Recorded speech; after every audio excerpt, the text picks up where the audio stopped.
अस्सलाम वालेकुम। आज मैं आपके साथ शेयर करूंगी कि करेलों की कड़वाहट किस तरीके से दूर की जा सकती है, क्योंकि बाज़ औक़ात हमारे करेले कड़वे रह जाते हैं और खाने का जो मज़ा है वो ख़राब हो जाता है। तो किस तरीके से हम इनकी कड़वाहट को दूर कर सकते हैं इस वीडियो में आपको बताऊंगी और कुछ टिप्स बताऊंगी।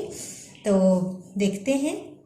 तो करेलों को मैंने लिया, आधा किलो मेरे पास करेले थे और इनके मैंने बीज वगैरह निकाल दिए और इनको मैंने इस तरीके से काट दिया है। आप बेशक लंबाई में काट लें या जिस भी शेप में काटना चाहें।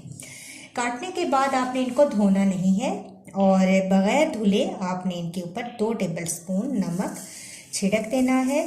करेलों की मिकदार के मुताबिक ही आप इसके ऊपर नमक छिड़केंगे। तो आधा किलो के ऊपर तकरीबन 2 टेबल स्पून नमक बहुत है।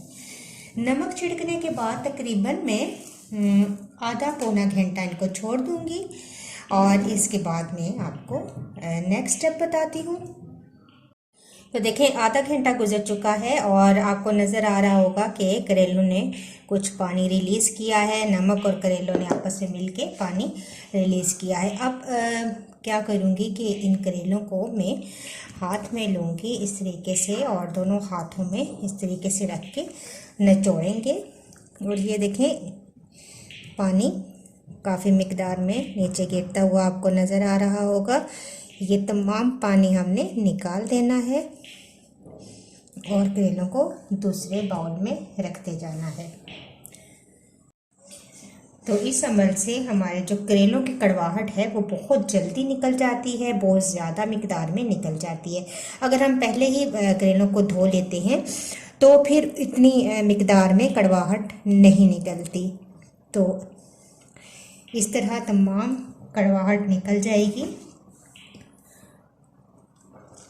और तमाम करेलों को इस तरीके से दबाकर इनकी कड़वाहट निकालने के बाद फिर हम इन करेलों को धोएंगे।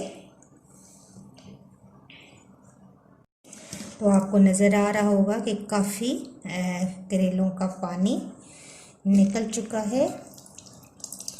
ये तमाम कड़वा पानी होता है और ये देखें काफ़ी मिकदार में पानी करेलों से निकला है।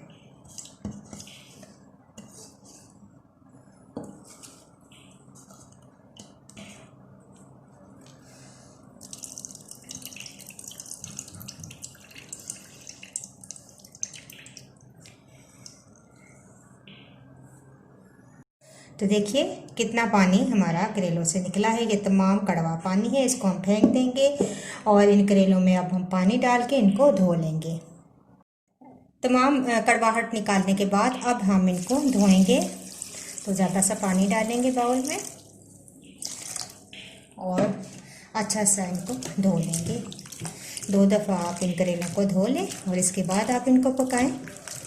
धोने के बाद भी हम दोबारा से इनको इसी तरीके से निचोड़ेंगे ताकि पानी अंदर ना रहे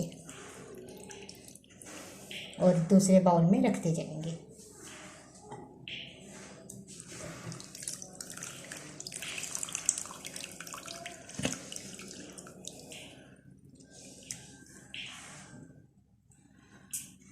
तो 2 दफ़ा धोने के बाद अब हमारे करेले हैं तैयार हैं पकाने के लिए।